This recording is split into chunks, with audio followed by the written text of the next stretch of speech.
can't believe that we're going on after Dorian. I have to say, wow. That's a stitch up, yeah. Who put that agenda together? How fantastic was he? Amazing. So, caveat emptor is exactly what Ded says. Buyer beware. It sounds like I'm going to pee on your chips, and I promise you I'm not. But just to coin one of Dorian's phrases, it's really important to see both sides of the coin. So yes, these things are really fantastic and really exciting, and you know, Ben and I get really excited about these things, but it's really, really important to look at all angles. So that's why it's buyer beware. Very big in the industry at the moment. Everyone's talking about buying businesses. If any of you are interested in buying asset-backed businesses, the person to listen to is the lovely Alicia Barlow, who's our Manchester host. She did a fantastic presentation in Birmingham, which is now on the vault. So if that's something that tickles your fancy, I'd definitely watch that. But yes, that's why the title. Yeah, absolutely. Thank you very much for having us today, guys. So a very quick overview of what we're going to talk about. Going to give you a little bit of background about KPA. A lot of you guys know us through property, but there's a lot more and where KPA has come from. Paddling your own canoe and what that means for you as a business owner, and the positives, but also the negatives. So a balanced view of running your own business. Buying other people's businesses and what that means. Run a mile, jump a stile, or eat a country pancake. That might be a West Country Express. I don't know, I've got a few confused faces looking at me there. It means you've got to do everything, and you've got to do what it takes as the business owner or the business buyer. And then we're going to give you guys some case studies, and then we're going to wrap everything up as a conclusion for you. Fantastic. So who are KPA? Very fortunate to recognise quite a few faces in the room today, so I'm not going to labour this point. Firstly, click Ben, thank you. KPA Group since 1948. It's been a hard few months, guys, so I have to be very careful with this one and state right from the offset, I didn't set that up 75 years ago. But in July of this year, the business will be 75. It was set up by my in-laws, so it's a generational business. Ben is the third generation to be involved with KPA. And also at the same time, it's a legacy business. So I like to think that many generations of Nicholls will be involved in KPA, and at some point I'll be handing that baton over to Ben. At this point, Ben's probably thinking, did you not already hand that baton over to me? Are you not aware? So it's a generational business, which means it's needed to evolve, because in business, things change all the time and you either evolve or die. As a legacy business, it means it needs to sustain. So there are two sets of responsibilities there.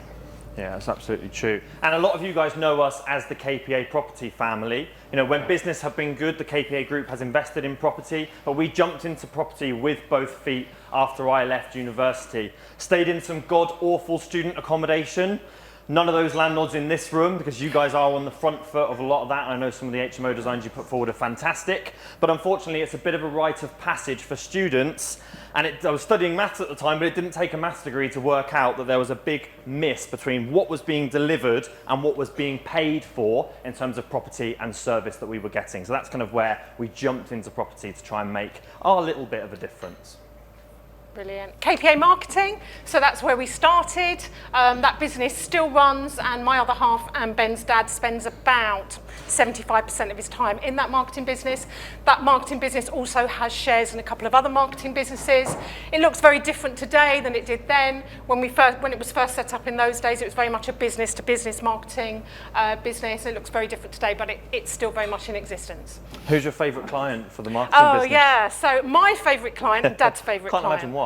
My favourite client was Peter Andre, and we did his marketing when his #1 single, Mysterious Girl, went top of the charts. I would say my hubby's favourite client was probably Virgin Atlantic, so you can kind of see where the two sides are coming in there. KPA Investments, you know, we now have a group of companies that have shares in other businesses. You know, within property, we started in that shared house space in Bristol because we wanted to deliver on the quality and the service that I didn't receive as a student. Roll the clock forward now, we've got a diverse portfolio throughout the South West and South Wales, single lets, serviced accommodation, council tenants, HMOs. We like a little bit of everything. We've got planning in for some development, although I think Mr. Development sat at the back of the room at the moment, so he's definitely definitely the one to pick his brains on that. But we like anything that stacks, and being part of this community has been a big part of that. Absolutely. I guarantee you, if there's something that you are looking to do within property, there is knowledge either in this room or in the wider PIP community, and people are very open and sharing with that knowledge. So take full advantage of that and work with people in the sector from PIP. Absolutely, and Lee's nicely on, so I can't echo that loudly enough. Being part of the PIP community has absolutely escalated our business, and everything you need is in this room. If it's not in this room, it will be in one of the other rooms. So Partners in Property makes me smile because it's really fantastic as a business owner when you get to be involved with the passion project, and Partners in Property has always been very much a passion for us since the very early days that we got involved. Ben and I have been Bristol hosts for 4 years now. 5, I think. We're coming up. Yeah. Bristol's a fantastic room. We've managed to see, quite a few of you guys there, and you are always very, very welcome to come and visit us. Super room, super guys and members of that room doing absolutely everything in property, a really super bunch of people. And then earlier this year, we joined the board, and we get to work with some really fantastic people in property a lot more closely. So yeah, that one really makes me smile. That's a real passion project. So you come and join us in Bristol. We won't make you run a mile jumper style or eat a country pancake, I promise. And of course, we've got our letting agency. We've started off in Bristol. We've got satellite branches in Weston, in Bridgewater, and we've got another branch in Southampton, and more areas coming soon. We're very actively looking to grow that side of the business. It allows us to manage our assets in new areas as we look to invest and deliver a high quality service to both tenants and landlords wherever we then go to. Absolutely. Paddling your own canoe. So this is about running your own business. So the truth about sunsets, beaches and Starbucks, because anybody that doesn't run their own business, that's what they think it's all about, right? How many people I've heard say to me over the years, oh, well, it's all right for you. And you think, oh my goodness, if only you really knew what that means. It really does have its pluses. I'm not going to lie to you about that, absolutely. And particularly while our family was young, it meant that it gave us the flexibility. I haven't missed one parents' day, one harvest festival, one sports day. I've had that flexibility. It's been great to drive your own career. It's been great to have your own business model, to grow your own team, to grow your own values in that team. All of that is absolutely wonderful. But the buck stops here. And there have been sleepless nights. There have been countless weekends that you work, and it means that you never get to say that's not my job, because when things happen, it's very much your job and it's very much you. So that's what I mean by the truth about that, because I don't think anybody who hasn't run their own business really truthfully understands what that means. Yeah, I think it's a really, really good point. And the importance of location of where your business is massive as well. A lot of people want to be digital nomads. They want location freedom. The 4-hour work week's very possible. Hands up, please, who's managed to work a 4-hour work week? Fantastic, Des. So you're clocking off at 1 today. Are you going home? Good work. But it doesn't happen when you are fully immersed in the business. And when you're paddling your own canoe and you are running the business, you are aware wherever that business is, it may need you. I'll give you an example. We've got a team that run the lettings, but when one of them rung Angie up and said, I'm having an anaphylactic shock, because he was literally having an anaphylactic shock, I'm really worried about my viewings. No, you need to go to hospital. She's got to jump on the CRM, work out who she's seen, and go and do 9 viewings at a massive 18-bed HMO, because we're not going to not have those tenants move into our properties, and the buck stops at you when you're paddling your own canoe. Yeah, so true. Is it a market sector that you've got experience in? And if it isn't, what do you intend to do about that? So, you hear things and read things about different market sectors, but unless you really know about a market sector, do you know who your competition is? Do you know whether it's a sector in decline? What do you know intimately about these things? And if you're going to enter it and you don't know those things, who do you know, and who do you know that you trust who does know those things? Numbers, numbers, numbers, numbers. As a maths grad, I love numbers.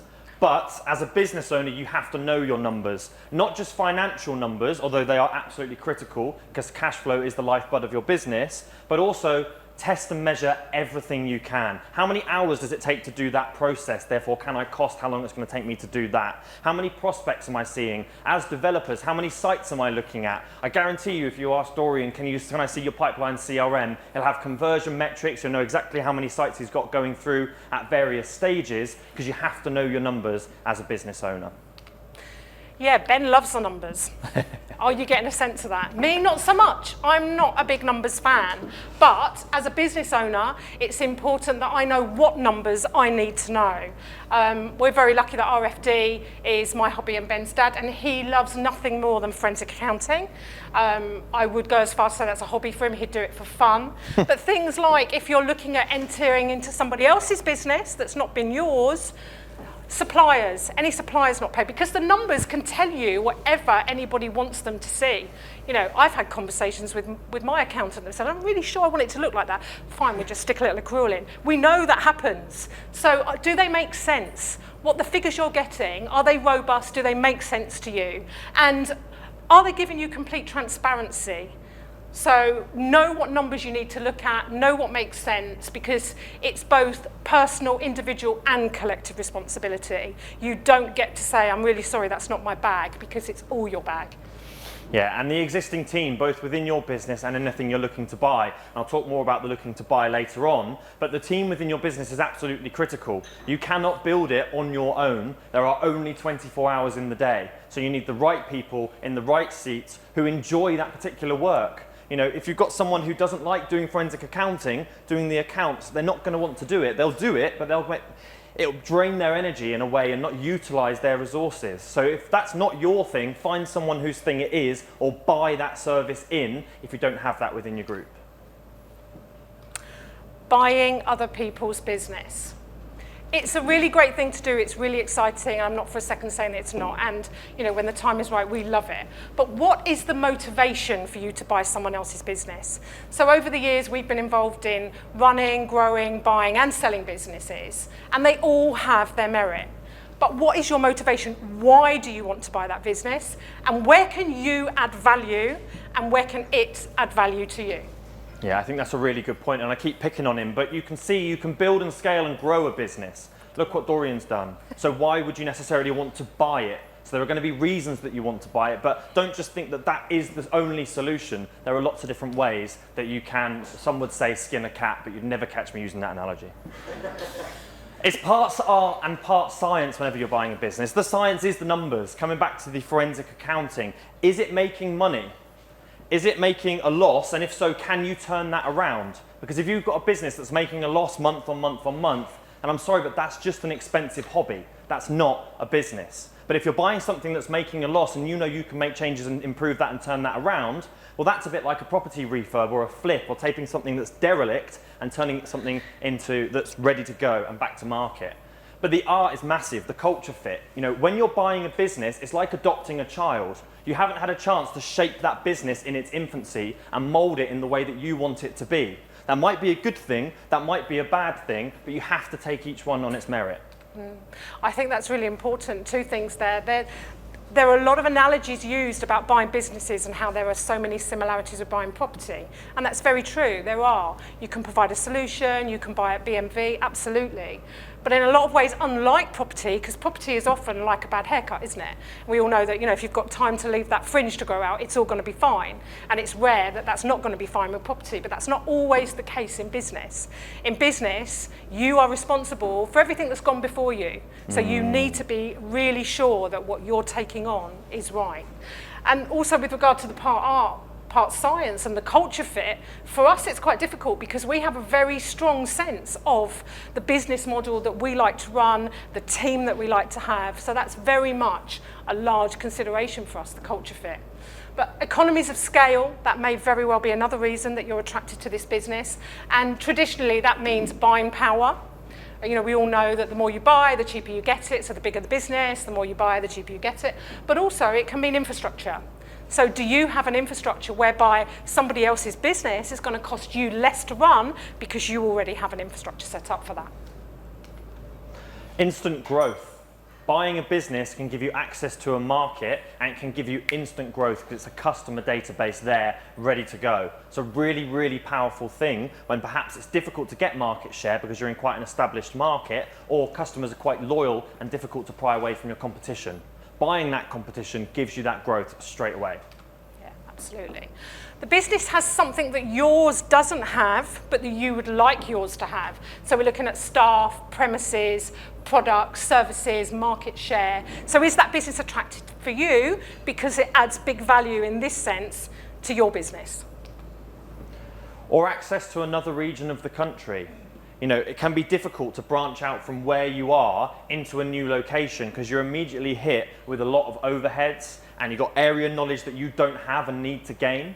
And that comes back to something your business doesn't have, an instant growth. It gives you a foothold and a platform in another area, and you can utilize the knowledge and experience and the economies of scale from infrastructure that you have within your business if you're buying something in the same market sector. Yeah. Credibility. So does the business you're buying have a really, really good name? And this is often how franchise models work.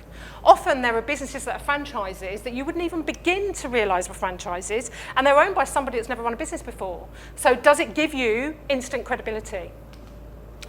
A tax-efficient way of acquiring assets. When you're buying businesses, there's lots of creative things that you can do. In terms of buying property, trading companies, asset-backed businesses, you effectively get a white paper and you can do within reason whatever you'd like to. And the obvious one is stamp duty. Stamp duty on property, as we all know, especially in the City of London, very, very expensive.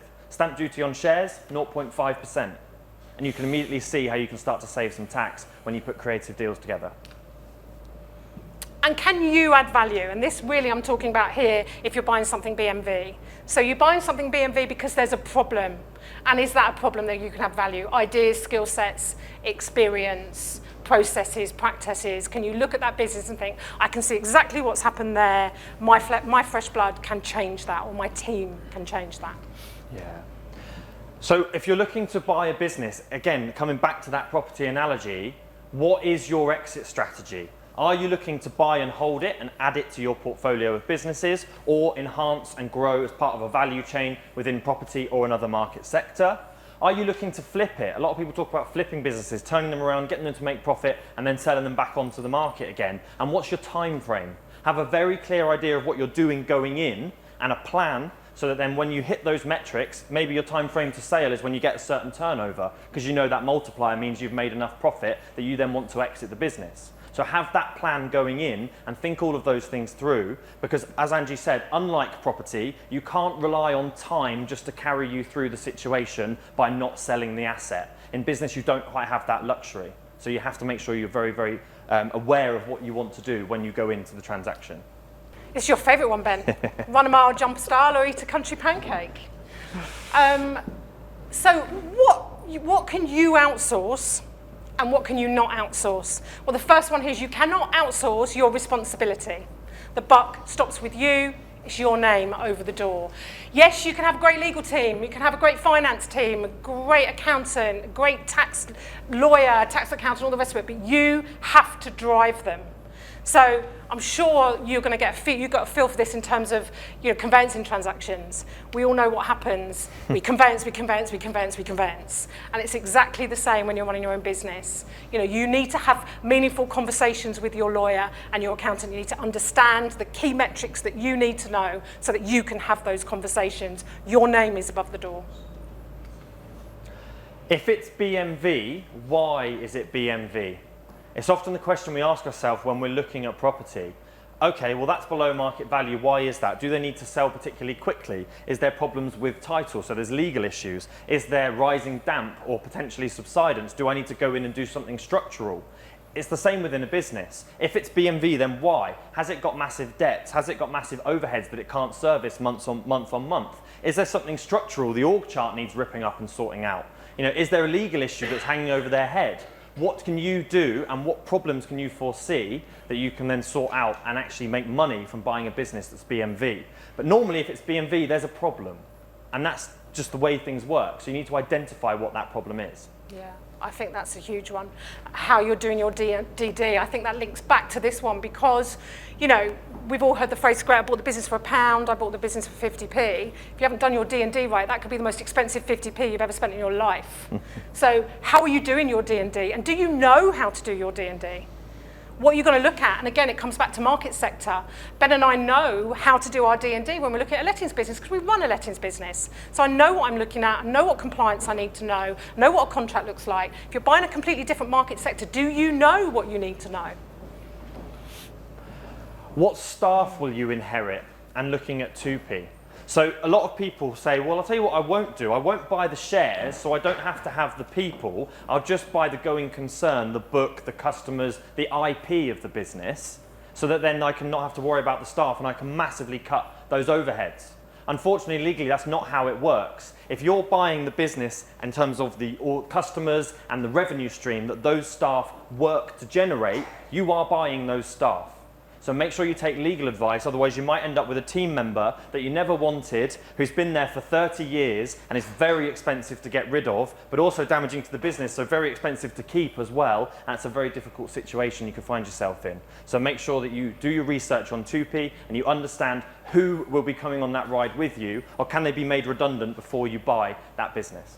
Absolutely. It's a very expensive mistake to make, and you don't want to find that member of staff is your BMV and you can't get rid of them. So yeah, you need to be very careful about that. Churn. So this is the business you're going to lose when you take over.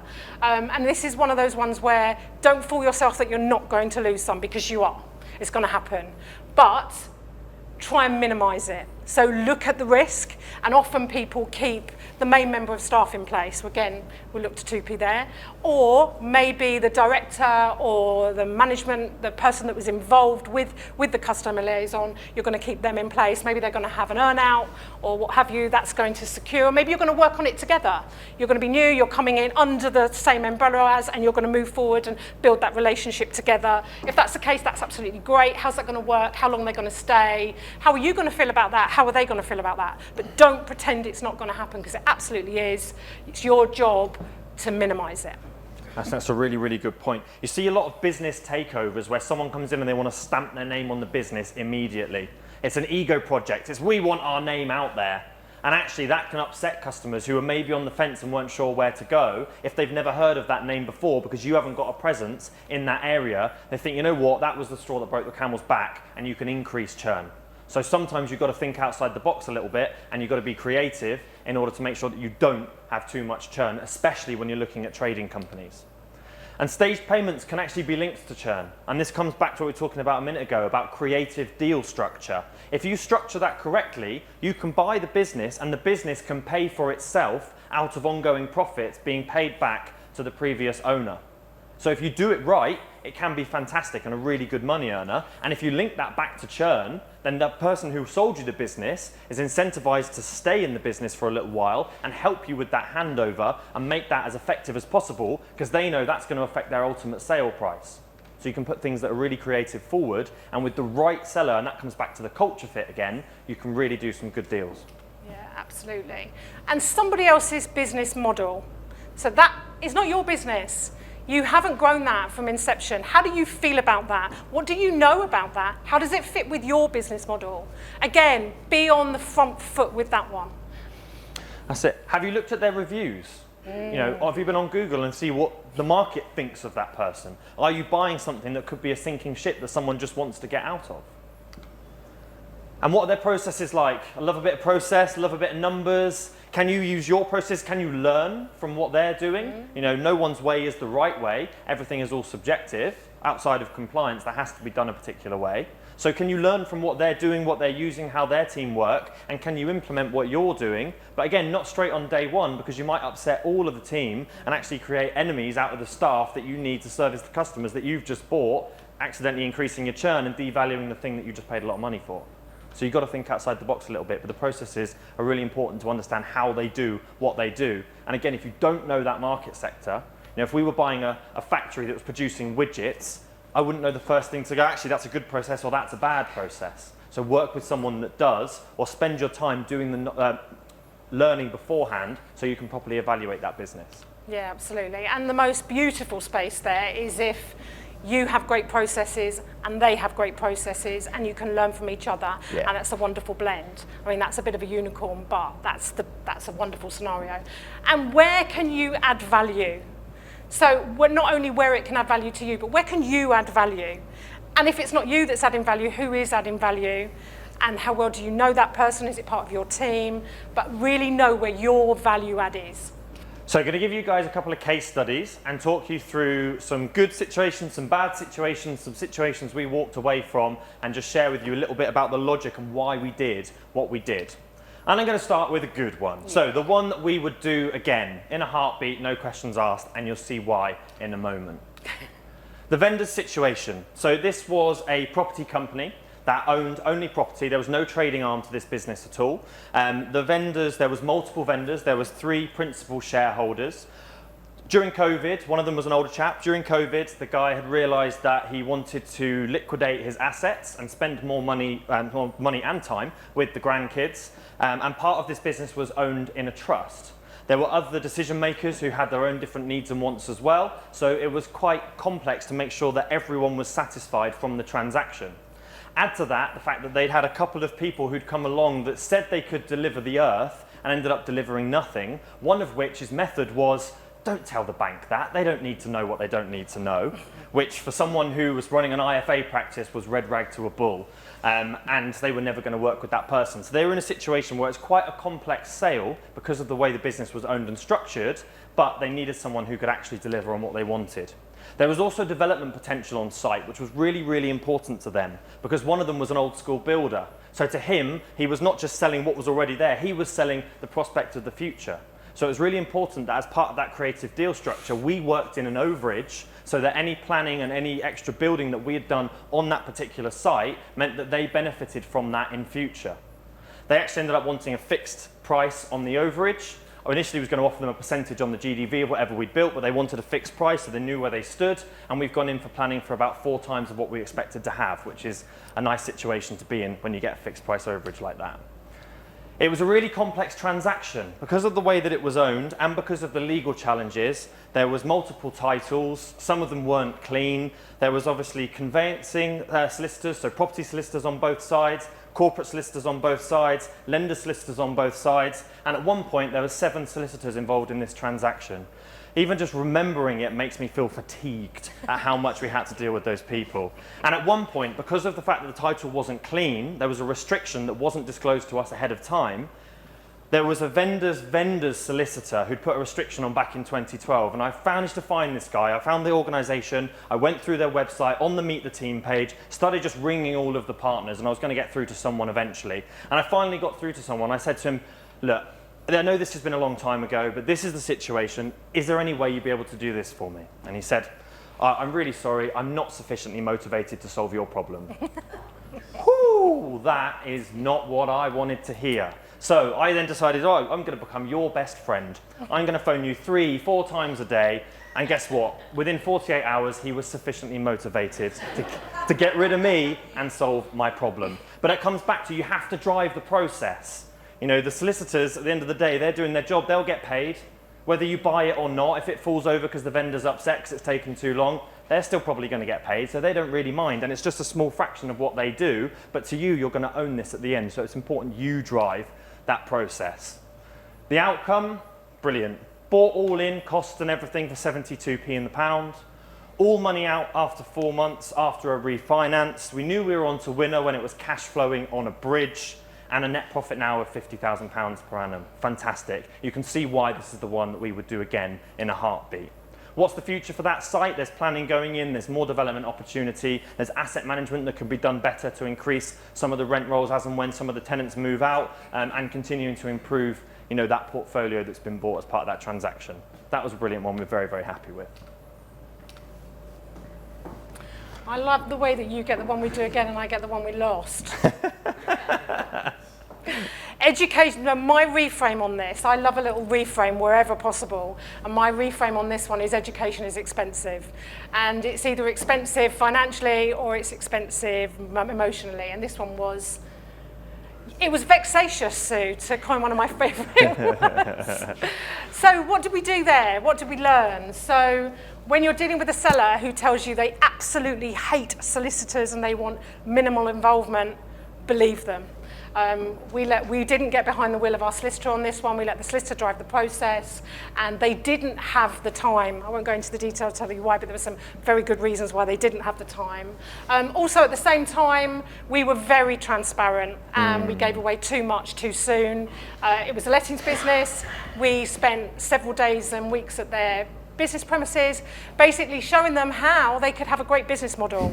So when they came to the situation where they'd come to the end of their time, they now had this beautiful business model given away to them by Ben and Angie, and then Ben and Angie, but what did we have? A big solicitor's bill. Yeah. So yeah, it took me a while to reframe that one because that one was quite annoying, but my reframe on that one is education is expensive and we will never make that mistake again. Yeah, exactly. And it was that learning that reminded us why we need to drive the process for the one we do again. Yeah. So actually everything you do is always learning, it's not failure. Yeah. The one we're on the fence about, we're in two minds about this one, and you'll see why in a moment. This was seriously BMV, 32p in the pound.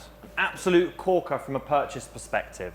A trading company, and remember what we talked about before, if something's BMV, there's normally a reason. Well, we're in the thick of it at the moment. That's partly why we're on the fence about it. So there was a turnaround process, there is a turnaround process, and there will be a turnaround process.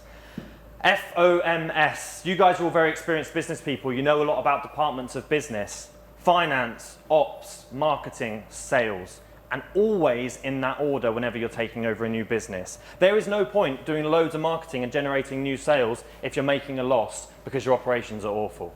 You've got to sort out your numbers first of all. You've got to know where your position is. You know, this business was making a trading loss, but we knew we could do things to turn it around and stem that bleeding, and that's why we were buying at 32p in the pound. The operations needed sorting out, streamlining. I love a bit of tech. We can put as much automation in there as possible to then again reduce our costs and then start to bring it back into profit again.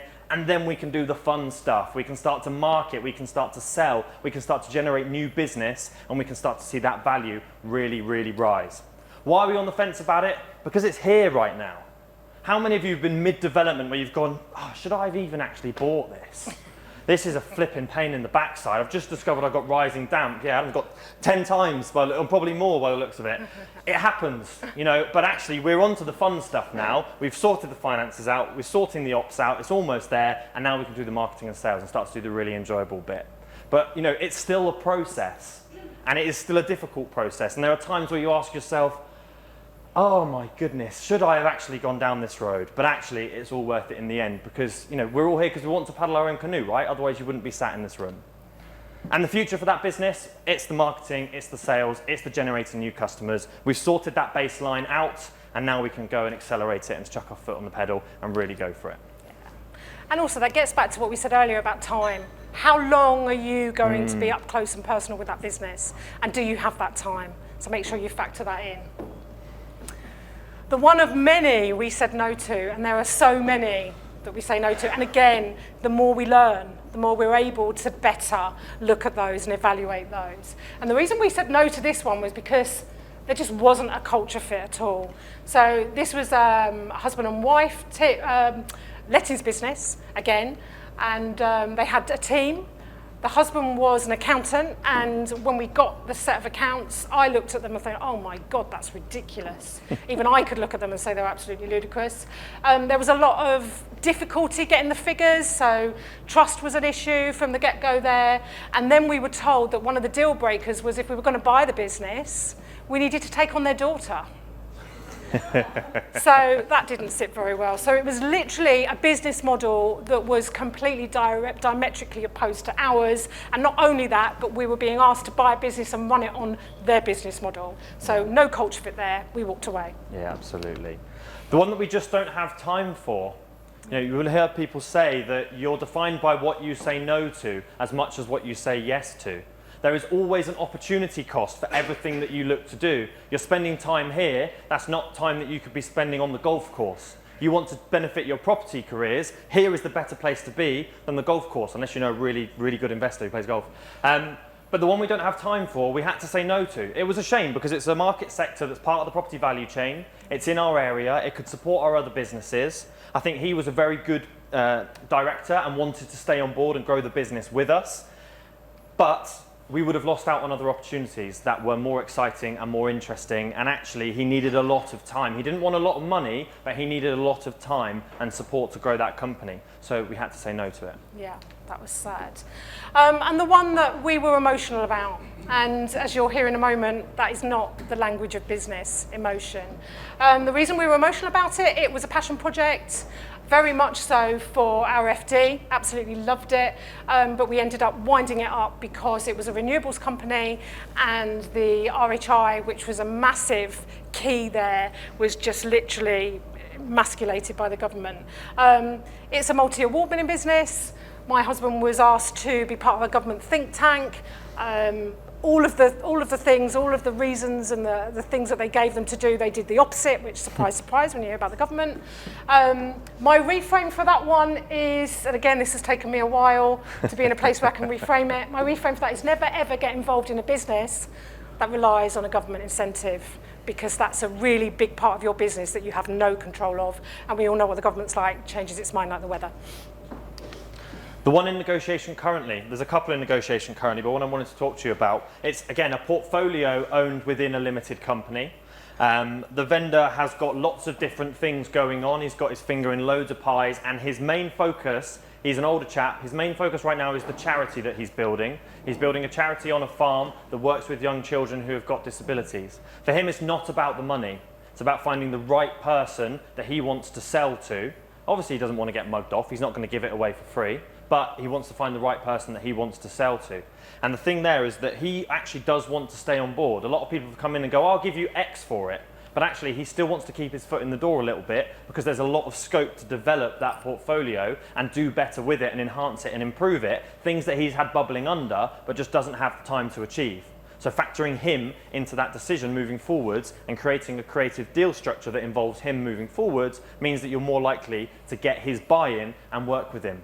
You know, his sister also manages the portfolio. He wants her looked after. He's got people in those properties that he's had for years and years and years, and it's like he wants them to be looked after. So for him, it's about getting that right, not necessarily the price. And again, he's happy with staged payments, he's happy with deferred payments, and you can start to put something really creative together that actually benefits both parties. Because having him involved in that journey will boost the value of what you've bought, and then he can be bought out later on with the profits from the portfolio.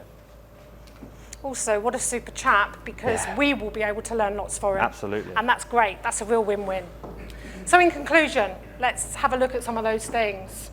Understand your seller's motivation, and we all know this in the room. We all know this when we're looking at buying property. You know, what can you do to provide a solution, and how can you provide a win-win? There's no place for emotion in business. We sell with emotion, we market with emotion, people buy because of emotion, but running your business is all about logic. The language of business is logic. It comes back to the numbers again, it comes back to test and measure, it comes back to knowing your forecasts and getting things right and not being emotional about those decisions. Yeah, absolutely. How will you add value? So if you're buying something B&V or whether you're not buying something B&V, how are you going to add value?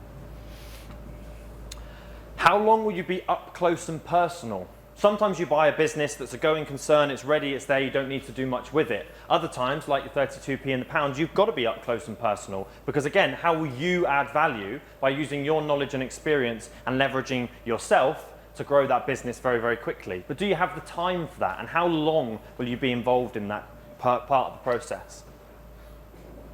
Why do you want to buy it? Gets back to that question again of, you know, why are you not starting something? Why are you not growing something? Where does this add value? What is your motivation for buying it? Part art, part science. You know, the culture fit is as important as the cash flow within the business. You've got to have both parts of the equation. If you neglect one, you'll regret it. And the numbers are important, and so are the people that you're going to be working with. Do you have the skills to run it, to grow it? Because business growth is a whole business science all of its own. Yeah. And if you don't, who does? How will you monetize it and how soon comes back to that exit strategy. Is your plan to have that business kicking off cash that you can earn an income from as if it was a buy-to-let? and then somebody else manage it? Is your plan to buy a few different businesses in the same market sector, bolt them together, increase your multiplier, and then flip them on again? And if that is your plan, how soon do you plan on doing it, and how much effort are you going to put into achieving that exit strategy? What's the opportunity cost of you acquiring this business, particularly if it's going to be something where you're going to be up close and personal? Whilst you've acquired this business and you're running this business, what else can't you do? Yeah, I think that's a massive one. We don't often value our time. You know, we often just do the work, get stuck in and get it done. We don't value our time and how that time can be spent elsewhere. You know, if you look at your salary and then work that back to how many hours you work, what's your hourly rate? Could you buy someone in at that hourly rate to do the job that you're doing, or perhaps less, and actually make a net benefit for your business? Again, it's not emotion. You might like doing that job. It's logic. And who's doing what? You know, as part of buying the business, have you got a team of you buying together? Have you got staff that you're implementing? Who is going to be responsible for what part of that business moving forward?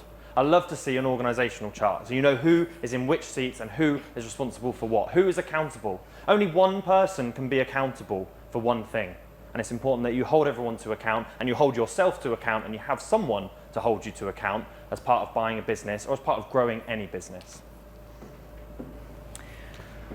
And is it an opportunity, or is it a time and money pit?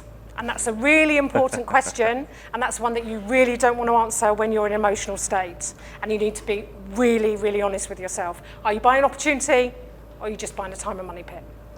So guys, hopefully that's been helpful. A few case studies of things that we've done, businesses that we've bought, a little bit about our back history, but also a way of you guys being able to evaluate opportunities that come your way. There are more and more businesses for sale out there in the market right now. Doesn't mean you need to go out and buy every single one of them. Buy the opportunities that are right for you on the criteria that we've talked about today. Thank you very much for having us.